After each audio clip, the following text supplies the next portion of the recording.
And then there's the big one. And that's the fear of looking bad to others. Now, you guys need to hear this. And you need to hear it loud and clear. There are people today who have their homes on the market or want to put their homes on the market who would rather not do the right thing to improve their situation because they are so scared that they're going to look bad in their neighbors, their friends, their family's eyes. So because of that, they would rather say, you know what, we'll overprice our home by 80 grand. You know, we'll not do what we need to do, even if we have to short sale it or come to the table with money, because if I have to call Jackie and tell Jackie that, you know, because we live 2 doors down from one another, that we sold our house, but we lost 100 grand on it from the time we bought it, that's not going to feel very good. And believe it or not, people today are not doing things they should to improve their situation because they don't want to look bad to others. It's the typical thing. I've heard it before. I was talking to a client the other day. She has a buyer.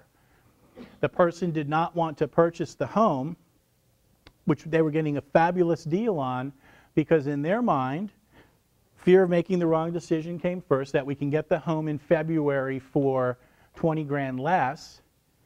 But that was only part of it.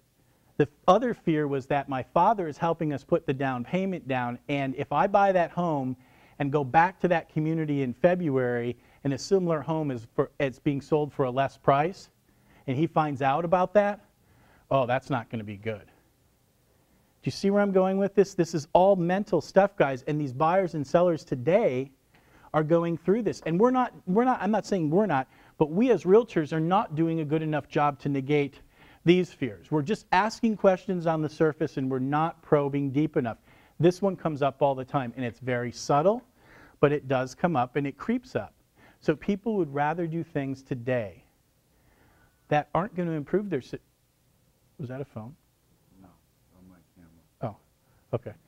Improve their situation, and they would rather look bad in other people's eyes, believe it or not. I mean, it sounds scary because they're so scared that someone else is going to think poorly of them. Questions on this one? Ruth, go ahead. I just want to make a comment.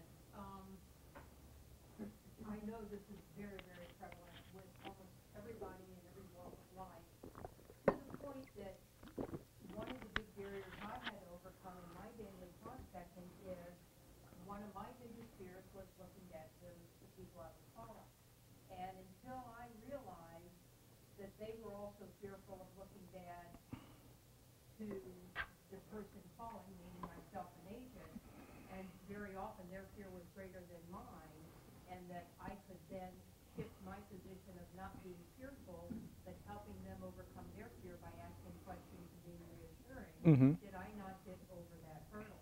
But that was a huge fear on my part, and I would venture to say, as you know, that's one of the big call reluctance issues that a lot of agents had. I certainly had it big time, and I still have it creep up from time to time, that I'm afraid of what they're going to say when I pick up the phone and call. And they are feeling the same thing. And until I realize that they're a human being, I'm a human being, and we both have similar fears, yet I'm the real estate professional, I'd better be a better salesperson than them, not from a sales perspective, but being more skillful and being more professional and being there of service, then I'm not serving them properly and helping them meet their needs.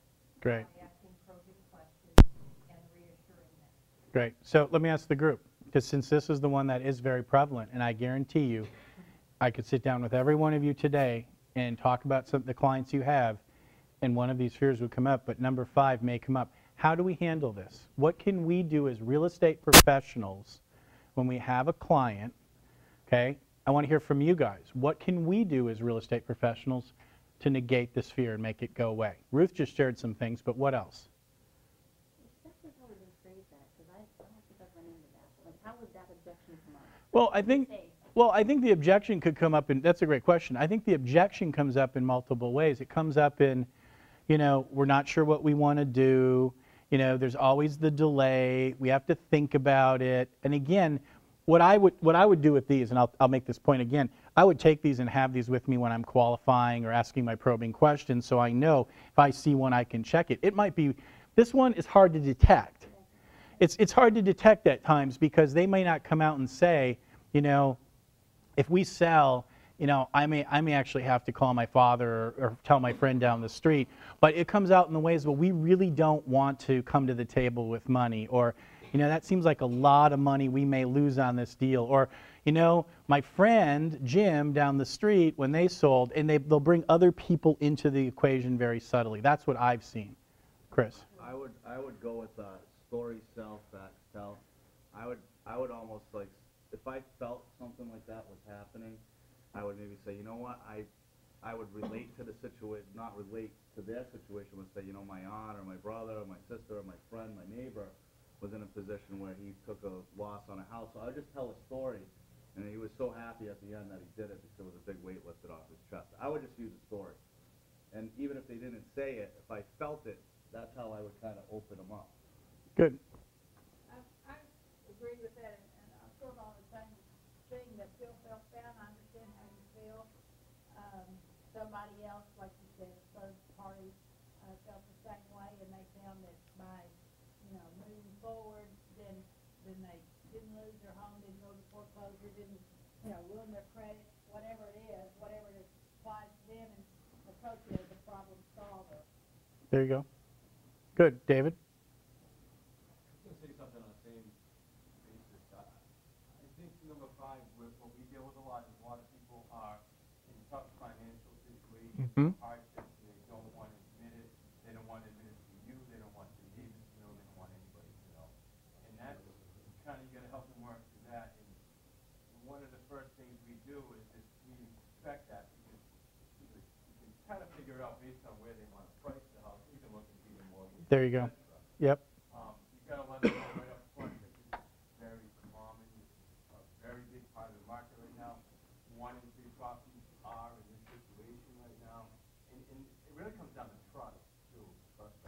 I like your idea. And statistics and facts and evidence is very powerful when you use it with your clients. The other day I was telling Chris, my cousin of mine is in D.C. and he's a big-time hard money lender. And Jeff sent me an email and said that the National Association of Realtors was, last week came out, that in 2009, 39% of all distressed property, 39% of all sales were distressed properties in the U.S. 12% of those were short sales.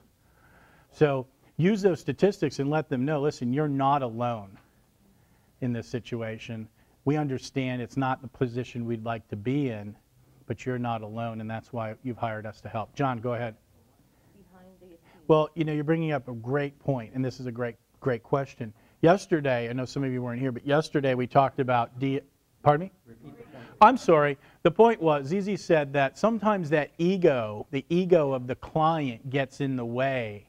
And I was saying that yesterday we discussed DISC for those of you who are here, and we talked about behavior style selling, and I think you're absolutely right. When you can identify that Michael is a high-driven individual, a high-dominant, and ego is there, and, you know, no way am I going to lose money on this, and no way this, and blah, blah, blah, that, you're absolutely right. Ego can play a factor into it, but ego can also cost them a fortune.